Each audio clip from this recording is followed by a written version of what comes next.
سامعین کرام، کویت کی اردو نشریات سے اس وقت ہمارے ساتھ موجود ہیں انٹرنیشنل اسکول آف پاکستان خیتان کے بہت سارے طلبہ و طالبات، جن کی محبت اور ان کی کاوشوں کی تعریف کرنا یقیناً آپ لوگوں کا کام ہوگا۔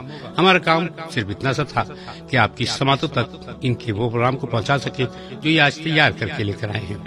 سامعین کرام، رباحہ اور سیرت کے حوالے ابتدا سے لے کر اختتام تک آپ کی سماعتوں کی نظر۔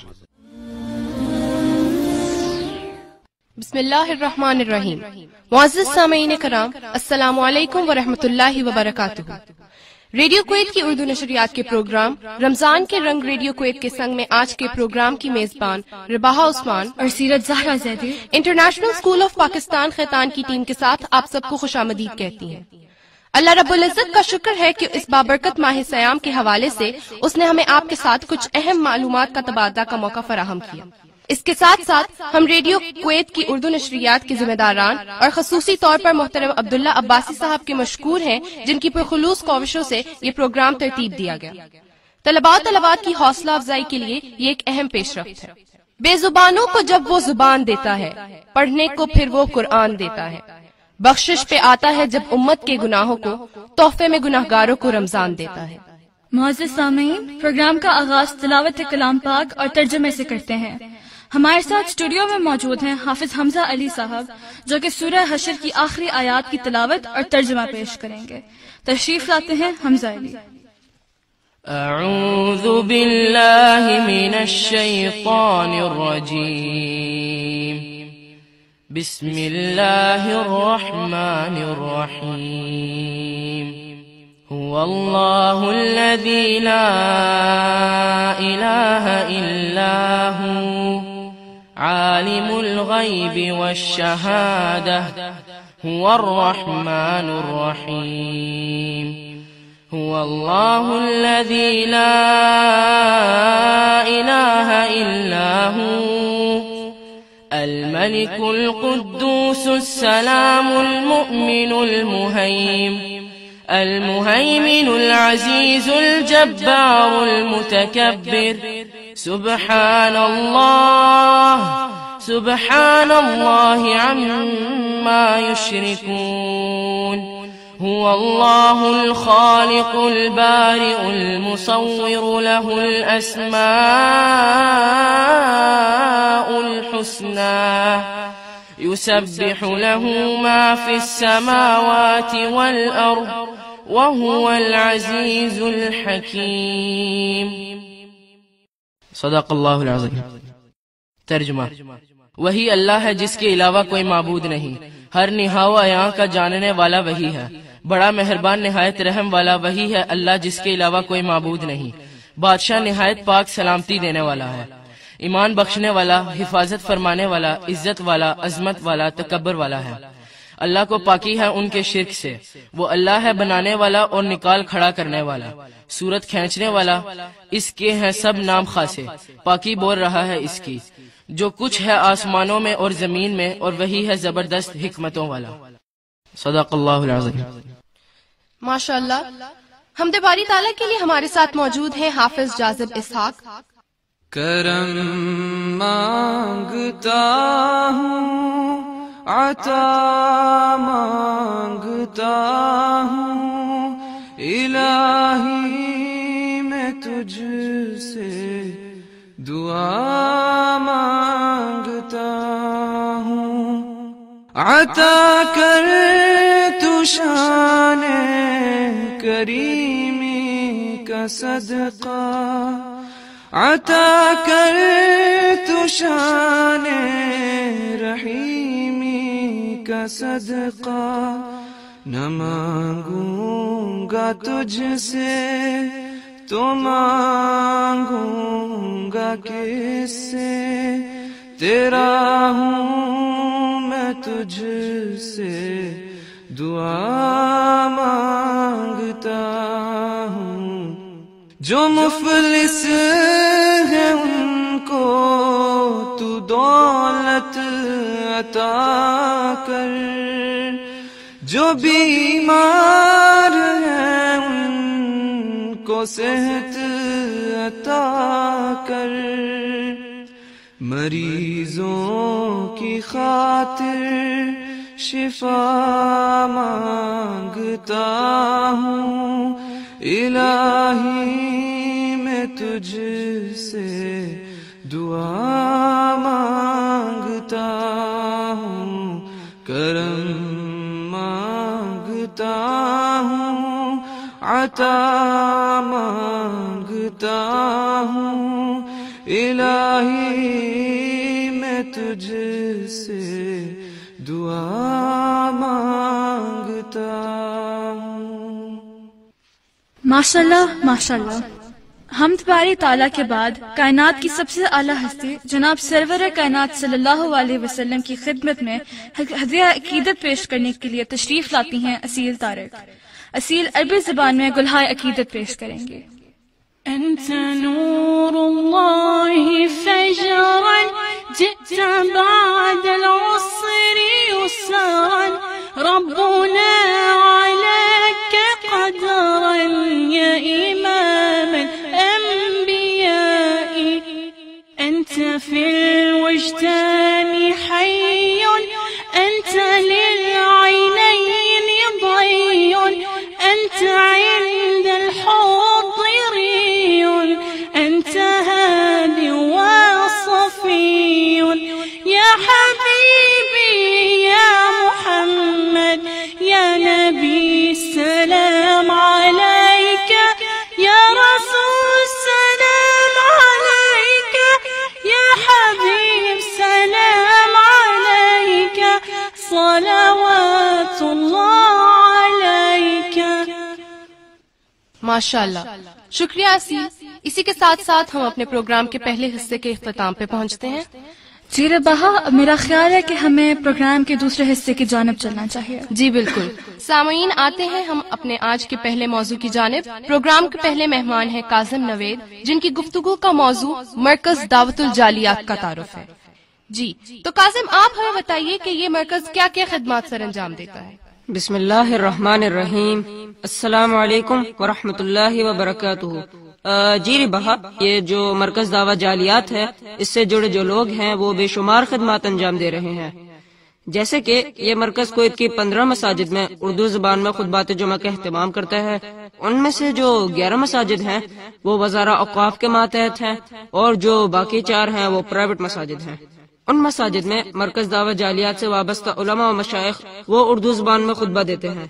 اس کے علاوہ مرکز کے تحت ہفتہ وار دروس بھی ہوتے ہیں، جن میں مرکز سے وابستہ علماء مختلف موضوعات پر لوگوں کی دینی رہنمائی کرتے ہیں۔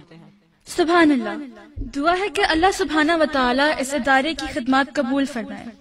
آپ ہمیں مزید بتائیے کہ اس ادارے کے تحت اور کون کون سی سرگرمیاں ہوتی ہیں؟ جی 9 حلقات جو ہیں وہ ترجمہ و تفسیر قرآن کے لیے بنائے گئے ہیں، جن میں سے 4 حلقات عمومی اور 5 حلقات خواتین کے لیے مخصوص ہیں، اور اس کے علاوہ ہفتہ وار حلقات حدیث شریف بھی منعقد کیے جاتے ہیں۔ ماشاءاللہ۔ کاظم، آپ ہمیں یہ بھی بتائیے کہ طلباء و طالبات کی تربیت کے لیے گرمیوں کی چھٹیوں میں کسی سمر کیمپ وغیرہ کا انعقاد بھی کیا جاتا ہے؟ جی رباہا، یہ مرکز گرمیوں کی چھٹیوں میں طلباء و طالبات کے لیے کویت کے مختلف علاقوں میں تربیتی سمر کیمپ کا بھی انعقاد کرتا ہے۔ ان میں اسلامی عقیدہ، فقہ، اسلامی عبادات، سیرت النبی صلی اللہ علیہ وسلم، اسلامی آداب اور معلومات عامہ جیسے مضامین پڑھائے جاتے ہیں، اور اس کے علاوہ احکام تجوید کے ساتھ ساتھ کچھ صورتیں بھی حفظ کروائی جاتی ہیں۔ کاظم، میں آپ سے ایک آخری سوال کرنا چاہوں گی، کیا یہ مرکز کو تفریحی پروگرام بھی منعقد کرواتا ہے؟ عام طور پر ویسے یہ سمجھا جاتا ہے کہ دینی مراکز یا جو مدرسے ہیں یا جو دین سے متعلق کام کرنے والے جو لوگ ہیں ان کا کھیلوں سے کوئی تعلق نہیں، لیکن یہ بات میں یہاں واضح کر دوں کہ مرکز ہر سال موسم بہار میں سالانہ تفریحی اور تربیتی کیمپ کا بھی اہتمام کرتا ہے، جس میں ماشاءاللہ پورے کویت سے سینکڑوں کی تعداد میں مرد و خواتین اور بچے شرکت کرتے ہیں، اور یہ پروگرام جمعۃ المبارک کے دن منعقد کیا جاتا ہے تاکہ چھٹی کا دن ہے تو ہر خاص و عام کی شرکت جو ہے وہ یقینی بنایا جائے۔ بہت بہت شکریہ کاظم۔ حضرات گرامی، عصر حاضر میں کتاب سنت کی تعلیمات کو عام کرنے کے لیے اور مسلمانوں کے دل میں اعمال صالحہ کا جذبہ اجاگر کرنے کے لیے یہ ادارہ واقعی گراں قدر خدمات سر انجام دے رہا ہے۔ معزز سامعین کرام، ماہ رمضان وہ بابرکت مہینہ ہے جس میں اللہ رب العزت نے قرآن مجید نازل فرمایا۔ اس ماہ مبارک کے آخری عشرے کی تاک راتوں میں لیلۃ القدر ہے، جو کہ 1000 مہینوں سے بہتر ہے۔ ہمارے پروگرام کی اگلی مہمان ماہین عثمان ہے، جن کی گفتگو کا موضوع ماہ رمضان میں خواتین کا کردار ہے۔ جی ماہین، ماہ سیام کے حوالے سے خواتین کے کردار کے بارے میں آپ کچھ ارشاد فرمائیں۔ بسم اللہ الرحمن الرحیم، السلام علیکم ورحمۃ اللہ وبرکاتہ۔ ارشاد باری تعالیٰ ہے، الرجال قوامون علی النساء، یعنی مردوں کو عورتوں پر ذمہ دار اور نگہبان بنایا گیا ہے، لیکن عبادات میں مردوں اور عورتوں میں کوئی تمیز نہیں، لہٰذا خواتین کو چاہیے کہ وہ یہ ماہ مبارک اللہ سبحانہ و تعالیٰ کے احکامات اور سنت رسول صلی اللہ علیہ وآلہ وسلم کے مطابق گزارے، تلاوت قرآن، نماز پنجگانہ اور ذکر الہی کا خاص اہتمام کریں، اس کے ساتھ ساتھ گھر کے کام کاج، سحری اور افطاری کی تیاری، شوہر اور گھر والوں کی خدمت اجر عظیم کی نیت سے کریں۔ لیکن افسوس کہ اس ماہ مبارک کو خواتین کے لیے صرف کھانا پکانے کا مہینہ بنا دیا گیا ہے۔ ضرورت اس امر کی ہے کہ جائز حد میں رہتے ہوئے ان امور کی بجا آوری کے ساتھ روزے کی اصل روح پر توجہ دی جائے۔ بہت خوب ماہین، میرا آپ سے اگلا سوال ہے کہ آپ ان چیزوں کے بارے میں بتائیے جن سے دوران ماہ رمضان ہم سب کو اور خصوصاً خواتین کو اجتناب کرنا چاہیے۔ ہم میں سے بہت سے لوگ روزہ تو رکھ لیتے ہیں مگر نماز کی پابندی نہیں کرتے، سارا دن سو کر گزار دیتے ہیں، اور آج کل تو سوشل میڈیا کا دور ہے، خواتین فیس بک، واٹس ایپ اور انسٹاگرام پر گھنٹوں ضائع کر دیتی ہیں، اس کے بعد عید کی تیاری کے نام پر شاپنگ کے لیے بازاروں کے چکر لگاتی رہتی ہیں۔ یہ سراسر وقت کا ضیاع ہے، ان تمام باتوں سے بچنا چاہیے تاکہ رضا الہی حاصل ہو سکے۔ بہت خوب فرمایا ماہین۔ میرا آپ سے اگلا سوال روزے کے اجر ثواب کے بارے میں ہے۔ اس بات میں کوئی شک نہیں کہ ماہ مبارک میں خواتین کی ذمہ داریاں بہت بڑھ جاتی ہیں، مگر اللہ کے نبی صلی اللہ علیہ وآلہ وسلم نے اس سلسلے میں بھی اجر عظیم کی خوشخبری سنائی ہے۔ کچھ بات چیت اس حوالے سے بھی کریں۔ روزہ کی حالت میں دن کے آخری حصے میں جسمانی کمزوری محسوس ہوتی ہے۔ بہت سی خواتین جو اپنے شوہر کے ہمراہ ملازمت کی ذمہ داریاں بھی سر انجام دے رہی ہوتی ہیں اور اس کے ساتھ ساتھ گھریلو امور کی انجام دہی بھی کرتی ہیں۔ یہ کسی امتحان سے کم تو نہیں، لیکن مسلمان خواتین یہاں بھی پیچھے نہیں رہتی اور اجر عظیم کے حصول کے لیے ہر ممکن کوشش کرتی ہیں۔ ارشاد نبی صلی اللہ علیہ وآلہ وسلم ہے، جو شخص کسی روزہ دار کا روزہ کھلوائے گا اسے بھی اتنا ہی اجر ملتا ہے جتنا کہ روزہ دار کو ملتا ہے، اور خود روزہ دار کے ثواب میں کوئی کمی نہیں آتی۔ بہت بہت شکریہ ماہین، آپ تشریف لائیں اور آپ نے نہایت مفید اور خوبصورت معلومات ہمارے ساتھ شیئر کی۔ تلاش علم تو پہنچ گیا کہاں سے کہاں تک جہاں میں، بتا تو صحیح وہ کون سا سبق ہے جو خدا نے نہیں دیا قرآن میں۔ جی سامعین کرام، اب ہم آتے ہیں اپنے آج کے آخری موضوع کی جانب۔ موضوع ہے سائنس اور دین اسلام۔ اس موضوع پر بات کرنے کے لیے ہمارے ساتھ اسٹوڈیو میں تشریف فرما ہے احمد مرزا۔ احمد آپ کو پروگرام میں خوش آمدید کہتی ہیں۔ اس میں کوئی شک نہیں کہ اسلام ایک مکمل ضابطہ حیات ہونے کے ساتھ ساتھ دین فطرت بھی ہے، اور اسلام نے ہی یونانی فلسفے کی گرد بھٹکنے والی انسانیت کو علم کی روشنی عطا کی اور جدید سائنس کی بنیادیں فراہم کی۔ آپ ہمیں یہ بتائیے کہ قرآن کس طرح انسان کو فکر و تدبر کی دعوت دیتا ہے۔ بسم اللہ الرحمن الرحیم، السلام علیکم ورحمۃ اللہ وبرکاتہ۔ جی ربا، قرآن کا بنیادی موضوع انسان ہے، اور قرآن آسمانوں اور زمین کی تخلیق کے بارے میں غور و فکر کی دعوت دیتا ہے، یعنی علم تحقیقات کو بنیادی اہمیت دیتا ہے۔ اللہ تعالیٰ نے سورہ آل عمران کی آیت 190 اور 191 میں ارشاد فرمایا ہے، آسمان اور زمین کی تخلیق میں اور رات دن کی گردش میں یقیناً عقل مندوں کے لیے نشانیاں ہیں۔ جو لوگ اللہ کا ذکر کھڑے اور بیٹھے ہوئے اور اپنی کروٹوں پر لیٹے ہوئے کرتے ہیں اور آسمان اور زمین کی تخلیق میں غور و فکر کرتے ہیں، وہ کہتے ہیں کہ اے ہمارے رب، تو نے یہ سب بے فائدہ نہیں بنایا، تو پاک ہے، بس ہمیں آگ کے عذاب سے بچا لے۔ اگر غور کریں، ان آیات کے پہلے حصے کا تعلق مذہب جبکہ دوسرے حصے کا تعلق براہ راست علم تحقیقات سے ہے۔ بقول شاعر، عروج آدم خاکی سے انجم سہمے جاتے ہیں کہ یہ ٹوٹا ہوا تارا ماہ کامل نہ بن جائے۔ سبحان اللہ۔ احمد، آپ نے بہت خوبصورت مثال پیش کی ہے۔ میرا آپ سے سوال یہ ہے کہ دور جدید میں اسلام کو سائنس سے مربوط کرنے کی ضرورت کیوں بڑھ گئی ہے؟ اس سلسلے میں میں یہی کہوں گا کہ سائنس کو عصری علم یعنی کنٹمپرری نالج سے تعبیر کیا جاتا ہے، لہٰذا یہ ضروری ہو گیا ہے کہ دینی تعلیم کو سائنسی تعلیم سے جوڑ کر ہی اسلام کی سچائی کو ثابت کیا جا سکتا ہے۔ جب انسان کو خالق کی معرفت نصیب ہوگی تو وہ بے ساختہ پکار اٹھے گا کہ ربنا ما خلقت هذا باطلا، اے ہمارے رب، تو نے یہ سب بے تدبیر پیدا نہیں کیا۔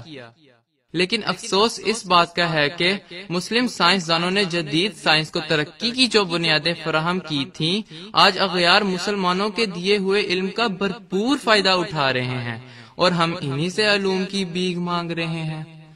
بہت خوب احمد، آپ نے بالکل حقیقت پر مبنی بات کی ہے۔ میں آپ سے پوچھنا چاہتی ہوں کہ سائنس اور مذہب دونوں کس طرح باہم مربوط ہیں؟ جیسا کہ میں نے ابھی بتایا کہ صرف سائنس انسان کو خوشی اور قلبی سکون نہیں دے سکتی، یہ سب ہمیں مذہب پر عمل کر کے حاصل ہوگا۔ اس سلسلے میں میں دو مشہور سائنسدانوں کی بات کروں گا۔ ان میں سے پہلے فرانس کے مشہور سائنسدان مورس بکائی نے اسلام قبول کرنے کے بعد بائبل، قرآن اور سائنس کے موضوع پر کتاب لکھی، جس میں انہوں نے لکھا ہے کہ قرآن اور سائنس جڑواں بہنیں ہیں۔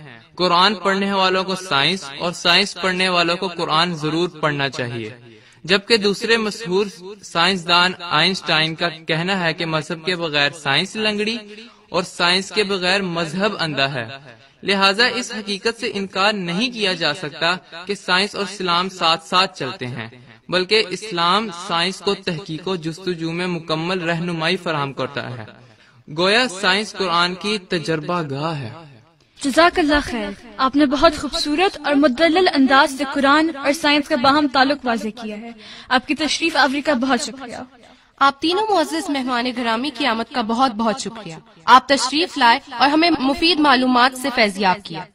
پروگرام کے اختتام پر ہم ایک بار پھر ریڈیو کویت کی اردو نشریات میں یہ پروگرام ترتیب دینے والے تمام ذمہ داران کا شکر گزار ہیں جنہوں نے اسلام کی ترویج و اشاعت کے لیے یہ پلیٹ فارم مہیا کیا۔